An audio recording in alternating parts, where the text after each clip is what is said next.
Hi అండి. భగవంతుడు ఎక్కడుంటాడో తెలుసా అండి? మనం చేసే మంచి పనులు. అంతేగాని ఇలా పూజలు చేస్తూ డబ్బులు ఖర్చు నువ్వెన్ని పాపాలు చేసి దేవుని దగ్గరికెళ్ళి నువ్వు పూజలు చేసి, దండలేసి, బొట్లు పెట్టి ఇవన్నీ చేస్తారు.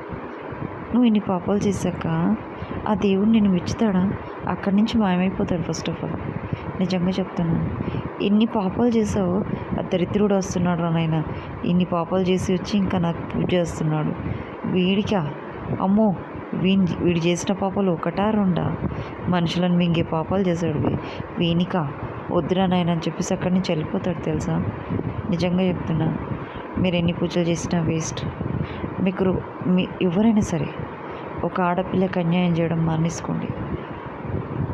ఫస్ట్ ఒక ఆడపిల్లకి అన్యాయం చేసుకోవడం మానేసుకోండి. ఆడపిల్ల మీద చెడుగా మాట్లాడడం మానేసుకోండి.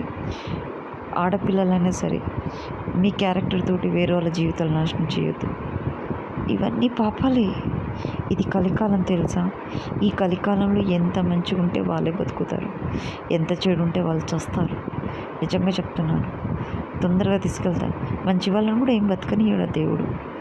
ఏదో అవస్థ పడతాడు, టెస్ట్ చేస్తుంటాడు. ఎందుకో తెలుసా? దీని క్యారెక్టర్ ఎంతవరకు ఉంది, దీనికి ఎంత ఓపిక ఉంది అని.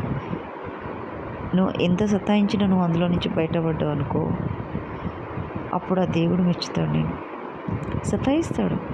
కొంతమంది ఏం చేస్తారంటే, దేవుడు సతాయించాడు అనుకోండి, వాళ్ళు ఏం చేస్తారు, అబ్బా నేను ఇంత మంచిగా ఉన్న వీళ్ళు ఎట్లా అంటారు, ఆ పని చేస్తే అయిపోతుంది కదా, చెడ్డ పని అని అనుకుంటా. అలాంటి వాళ్ళని ఏం చేస్తారు తెలుసా? ఏదైతే వాళ్ళు పబ్లిసిటీ అవుతారో వాళ్ళు మొత్తం పబ్లిసిటీ అయిపోతారు.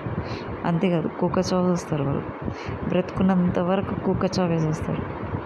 కానీ కొంతమందిని విపరీతంగా పరీక్షిస్తాడు దేవుడు. ఎందుకో తెలుసా?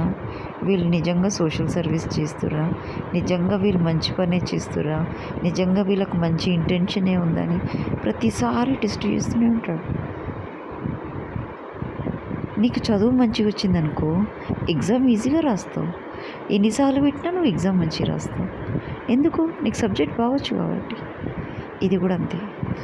భగవంతుడు ఎన్నిసార్లు పరీక్ష పెట్టినా కూడా నువ్వు గెలుస్తావు, ఈజీగా గెలుస్తావు. నువ్వు సబ్జెక్ట్స్ పోతే నువ్వు ఎగ్జామ్ మంచిగా రావు. భగవంతుడిది కూడా అంతే. నీ మనసులో నిలువెల్లుగా మంచితనం ఉంటే నువ్వు ఏది అనుకున్నది అది సాధిస్తావు. మంచి మనసుతో ఆలోచించి మంచి పనులు చేయాలనుకో. నువ్వెక్కడికి ఏది పట్టుకున్నా మట్టి పట్టుకున్న బంగారం అవుతుంది. అంటే నిజంగా మట్టి పట్టుకుంటే బంగారం కాదు, నువ్వు ఏ పని చేసినా అవుతుందని అర్థం. ఇదేనండి నేను పబ్లిక్ చెప్పాలనుకుంటున్నాను. Thank you to everyone.